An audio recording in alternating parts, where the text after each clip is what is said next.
नमस्कार, स्वागत आप सभी का YouTube channel knowledge TV. Haryana वासियों के लिए अभी अभी बड़ी खुशखबरी। सभी हरियाणा वासियों के लिए 10 बड़ी खबरें सामने आ रही हैं। बड़ी घोषणाएं, आदेश, ऐलान, क्या है पूरी अपडेट, आइए देखते हैं। हरियाणा की हर छोटी से बड़ी योजना, घोषणा, आदेश, निर्णय, मौसम, सभी की जानकारी सबसे पहले सबसे सटीक यहाँ पर मिलती रहेगी, तो चैनल को सब्सक्राइब जरूर कर लें। तो चलिए देखते हैं हरियाणा से 10 जबरदस्त घोषणा, आदेश, ऐलान। पहली बड़ी घोषणा, युवाओं के लिए बड़ी खुशखबरी लेकर आए हैं। हरियाणा में 5500 पुलिस कांस्टेबल भर्ती को लेकर युवाओं को बड़ी राहत मिल गई है।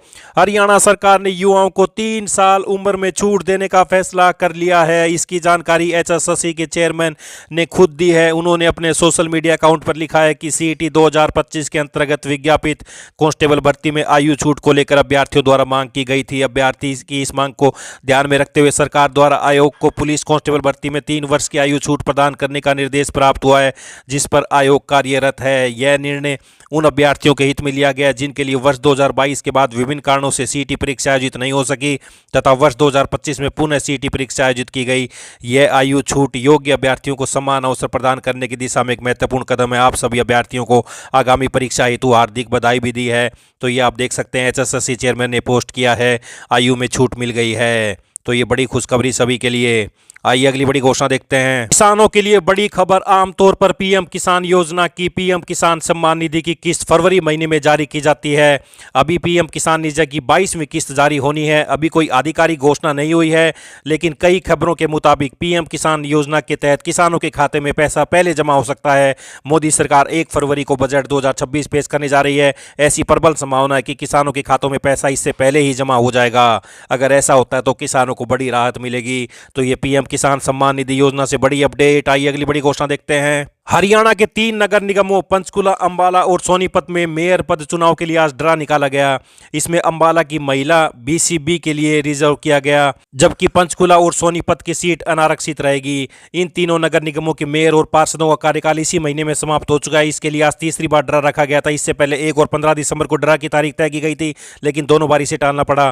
3 नगर निगमों के साथ 6 निकायों में उपचुनाव भी होंगे। इनमें टोहाना, झज्जर, राजौंद, कनीना, तरावड़ी, साडोरा और करनाल शामिल। इन निकाय में एक एक वार्ड पार्षद के चुनाव होंगे। इसके अलावा रेवाड़ी नगर परिषद को एससी वुमेन, दारूएड़ा को ओपन, उकलाना को महिला ओपन, वहीं सांपला को ओपन का ड्रा निकला है। ये ड्रा की कार्रवाई शहरी स्थानीय निकाय विभाग मुख्यालय में किया गया।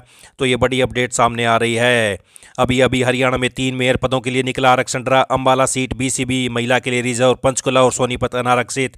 आइए अगली बड़ी घोषणा देखते हैं। बात करते हैं हरियाणा मौसम की। हरियाणा में लगभग 3 महीने बाद अच्छी बारिश की संभावना बन रही है। पश्चिमी विक्षोभ की वजह से राज्य में 24 जनवरी तक मौसम परिवर्तनशील रहेगा।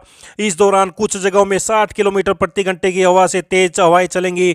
ओलावृष्टि की भी संभावना है। मौसम विभाग के मुताबिक 22 व 24 जनवरी को कुछ स्थानों पर और 23 जनवरी को कई स्थानों पर हल्की से मध्यम बारिश की संभावना है। हरियाणा में मानसून के बाद से सूखा पड़ा है। 15 सितंबर के बाद राज्य में कोई बारिश नहीं हुई है। हालांकि कुछ इलाकों में बूंदाबांदी जरूर दर्ज की गई। लगभग पूरी सर्दी बिना बारिश के बीत गई। बारिश न होने से प्रदूषण का स्तर तय मानकों से ज्यादा दर्ज किया गया है और लोगों को परेशानी करनी पड़ रही है। मौसम विभाग की ओर से बताया गया है कि 22 जनवरी से पश्चिमी विक्षोभ सक्रिय हो रहा है। 23 जनवरी को पश्चिमी विक्षोभ की तीव्रता और बढ़ेगी। इससे राज्य के अधिकांश इलाकों में मध्यम बारिश दर्ज की जाएगी। इसके साथ भी कुछ इलाकों में ओलावृष्टि भी हो सकती है। 24 को भी कुछ इलाकों में हल्की बारिश होगी। तो हरियाणा में आज से बारिश, आंधी के आसार। कल कुछ इलाकों में हो सकती है ओलावृष्टि। मानसून के बाद से सूखा पड़ा है। आइए अगली बड़ी घोषणा देखते हैं। हरियाणा सरकार ने विभिन्न विभागों, बोर्डों व निगमों से प्राप्त अनुरोधों को ध्यान में रखते हुए हरियाणा कौशल रोजगार निगम लिमिटेड के पोर्टल को पुनः खोलने का निर्णय लिया है, ताकि पात्र अनुबंध कर्मचारियों का डाटा दोबारा स्थानांतरित यानी पोर्ट किया जा सके। 20 फरवरी 2026 तक एक अलग विंडो खोली जाएगी। यह विंडो विभागों, बोर्ड व निगमों के केवल उन अनुबंध कर्मचारियों के लिए होगी जिनकी स्वीकृति अनुबंध कर्मियों की तैनाती नीति 2022 के प्रावधानों के तहत वित्त विभाग से पहले ही प्राप्त हो चुकी है। संबंधित विभाग द्वारा वित्त विभाग से प्राप्त स्वीकृति की प्रति एचकेआरएल पोर्टल पर अपलोड किए जाने के उपरांत ही इस विभाग के लिए पोर्टल खोला जाएगा। पोर्टल उन अनुबंध कर्मचारियों का विवरण अपलोड करने के लिए पुनः खोला जाएगा जिन्हें 31 मार्च 2022 या उससे पूर्व नियुक्त किया गया था और जो वर्तमान में सेवा में कार्यरत हैं। यह कदम ऐसे कर्मचारियों को हरियाणा अनुबंध कर्मचारी सेवा सुरक्षा अधिनियम 2024 के अंतर्गत प्रदान किए जाने वाले लाभ सुनिश्चित करने के उद्देश्य से उठाया गया है। इससे पूर्व 13 अगस्त 2024 को जारी निर्देशों के तहत एचकेआरएल पोर्टल को 30 सितंबर 2024 तक खोला गया था और सभी विभागों, बोर्ड और निगमों को निर्धारित अवधि के भीतर डाटा अपलोड करने के लिए कहा गया था। तो ये बड़ी खुशखबरी। अनुबंध कर्मियों का डाटा पोर्ट करने के लिए 20 फरवरी तक फिर खुलेगा पोर्टल। आइए अगली बड़ी घोषणा देखते हैं। 40% कोरम पूरा नहीं होने पर प्रदेश के 99% गांव में ग्राम सभा हुई रद्द, एजेंडे फेल। तो विकास एजेंडा पास करने के लिए ग्राम सभा का 40% कोरम होना बना विवाद। सरपंच पंचायत आंदोलन की तैयारी में जुटे। तो ये बड़ी अपडेट। हरियाणा में ग्राम सभाओं के लिए लागू किए गए 40% कोरम नियम के बाद प्रदेश भर में बड़ी संख्या में ग्राम सभाएं पूरी नहीं हो पा रही हैं। तो ये बड़ी अपडेट। आइए अगली बड़ी घोषणा देखते हैं। हरियाणा में सभी विभागों के चालकों के लिए समान सेवा नियम बनाए जाएंगे। प्रदेश सरकार ने प्रशासनिक सचिवों से ग्रुप सी के अंतर्गत आते चालकों के लिए सेवा नियमों में बदलाव को लेकर 10 दिन के अंदर सुझाव मांगे हैं। वहीं अनुबंधित कर्मचारियों को डाटा भी पोर्ट करने के लिए 20 फरवरी तक पोर्टल खोला जाएगा। हरियाणा ग्रुप सी चालक भर्ती एवं सेवा शर्त नियम के अनुसार चालक पद पर सीधी भर्ती के लिए अभ्यर्थियों की आयु सीमा 18 से 42 वर्ष निर्धारित की गई है। अनुसूचित जाति, पिछड़ा वर्ग, पूर्व सैनिक और दिव्यांग श्रेणी के उम्मीदवारों को ऊपरी आयु सीमा में छूट प्रदान की जाएगी। चालक पद पर सीधी भर्ती अथवा स्थानांतरण प्रतिनियुक्ति के माध्यम से नियुक्त सभी अभ्यर्थियों के पास 12वीं या इसके समकक्ष योग्यता होनी चाहिए। उनके पास कम से कम 3 वर्ष पुराना वैध लाइट या हैवी परिवहन वाहन ड्राइविंग लाइसेंस हो। निर्धारित ड्राइविंग टेस्ट पास करना जरूरी है। नियुक्ति के किसी भी माध्यम से चयनित सभी अभ्यर्थियों के लिए मैट्रिक स्तर पर हिंदी या संस्कृत विषय या उच्च स्तर पर हिंदी विषय उत्तीर्ण होना चाहिए। नियमों के अनुसार चालक पद के लिए चयन प्रक्रिया में 100 अंकों की परीक्षा होगी। इसके साथ सेवा नियमों के अनुसार लाइट हैवी वाहन चलाने की दक्षता परीक्षा भी ली जाएगी। तो चालकों के लिए बनेंगे समान सेवा नियम, होगी दक्षता परीक्षा।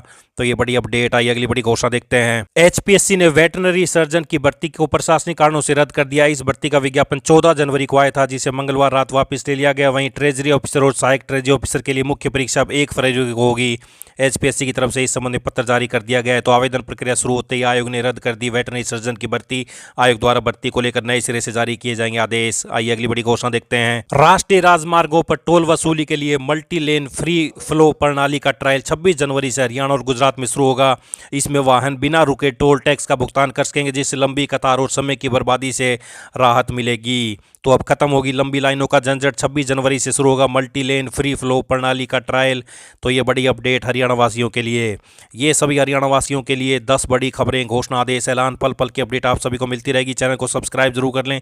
वीडियो को ज़्यादा से ज़्यादा शेयर, सब्सक्राइब, कमेंट जरूर करें। बहुत बहुत धन्यवाद।